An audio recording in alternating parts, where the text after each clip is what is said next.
Hey guys, Scott McConnell here with Distance CME. Hey, welcome to another Tips and Tricks with Scott. Have a couple of pretty interesting ones this week. Maybe you'll find them interesting. Maybe you already do these, but I definitely like these. The first thing, if you're responding to a trauma call, I usually like to wear 2 or 3 pairs of gloves. And the reason I like that is as the top set becomes bloody or dirty, I can peel them off and not have to try and put my rather large hands that are now sweaty into a pair of gloves. And we know how hard that is. So if I have 2 or 3 pairs of gloves on, I can continue to peel off dirty layers and still have PPE.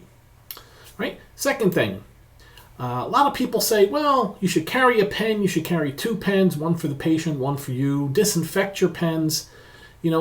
I really don't like the idea of having a notepad in my pocket and then touching things with my either contaminated hands, gloved hands. I usually like to have 2 or 3 pieces of tape taped to my thigh, and I'll write down information there and then of course disinfect my pen. So that's another great tip and trick as well.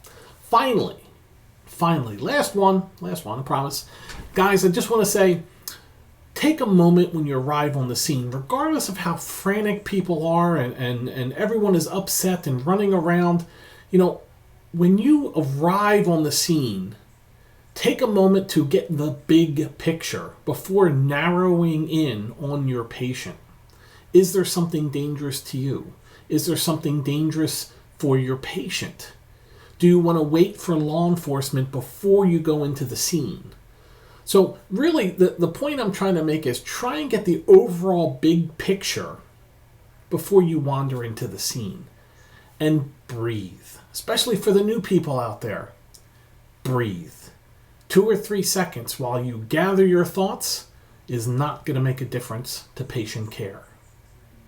Hey guys, Scott McConnell here for Distance CME. And, hey, thanks for hanging out with me for a second or two. Guys, if you have any great tips and tricks or just isms that you'd like to share with people around the world, hey, why don't you send them to me? Info at distancecme.com. Once again, guys, Scott for Distance CME saying, hey, thanks for hanging out with me, and why don't you check us out? www.distancecme.com. Literally, the easiest way for you to research, saves you time, saves you money. Thanks. Take it easy and be safe.